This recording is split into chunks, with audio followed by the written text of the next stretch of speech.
আচ্ছা বলুন তো, দিল্লি চলো কে ডাক দিয়েছিলেন? স্যার, নেতাজি সুভাষ চন্দ্র বোস। বাহ বাহ, খুব ভালো। আচ্ছা, একজন দেশপ্রেমিকের নাম বলুন তো। অনেকেই তো আছে, যেমন মহাত্মা গান্ধী। বাহ বাহ, খুব সুন্দর। আচ্ছা বলুন তো, ভারত কবে স্বাধীন হয়? স্যার, ভারত 1942 সালে স্বাধীন হব করতে করতে শেষে 1947 সালের 15 আগস্ট স্বাধীন হয়। খুব সুন্দর। এটাই লাস্ট প্রশ্ন। বলুন তো, আকাশে কতগুলো তারা আছে? স্যার, এখনো সেটা জানা যায়নি, তবে বিজ্ঞানীরা এটা নিয়ে গবেষণা করছে। এবার আপনি আসতে পারেন। ভাই আপনাকে কি কি প্রশ্ন করছে? প্রশ্নগুলো আমার তো মনে নেই, কিন্তু উত্তরগুলো হচ্ছে নেতাজি সুভাষ চন্দ্র বোস। অনেকেই তো আছে, যেমন মহাত্মা গান্ধী। 1942 সালে হব করতে করতে শেষে 1947 সালের 15 আগস্ট। এখনো জানা যায়নি, তবে বিজ্ঞানীরা এটা নিয়ে গবেষণা করছে।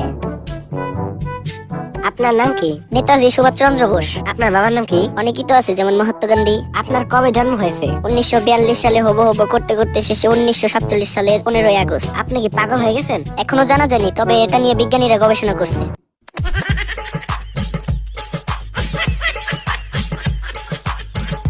আপনাকে আমি 10টি প্রশ্ন করব যা পানির মতো সহজ, অথবা একটি প্রশ্ন করব যা লোহার মতো কঠিন। উত্তর দেওয়ার আগে ভালো করে ভেবে দেখুন আপনি কোন প্রশ্ন উত্তর দিতে চান, সহজ 10টি নাকি কঠিন একটি। আমি কঠিন একটি প্রশ্নের উত্তর দিতে চাই। তাহলে বলুন কোনটি প্রথমে আসে, দিন না রাত? দিন প্রথমে আসে স্যার। কিভাবে?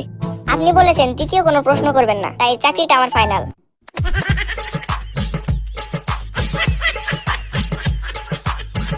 একজন মানুষ কিভাবে 8 দিন না ঘুমিয়ে থাকতে পারে? কোনো সমস্যাই নেই, সে রাত্রে ঘুমাবে। একটি দেওয়াল বানাতে 8 জন লোকের যদি 10 ঘন্টা সময় লাগে, তাহলে 4 জন লোকের কতক্ষণ সময় লাগবে? কোনো সময় লাগবে না, কারণ 10 জন লোক সেই দেওয়ালটি ততক্ষণে তৈরি করে ফেলবে।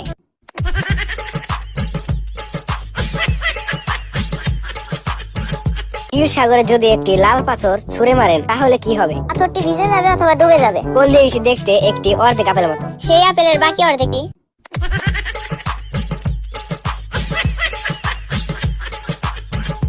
এক হাতে একটি হাতিকে কিভাবে উপরে তুলবেন? এক হাতে আটবে এমন হাতিকে জীবনেও খুঁজে পাবেন না। কংক্রিটের মেঝেতে ডিম ফেলবেন, কিন্তু ফাটবে না, কিভাবে করবেন এটা? কংক্রিটের মেঝে অনেক শক্ত, তাই ফাটার কোনো আশঙ্কাই নেই।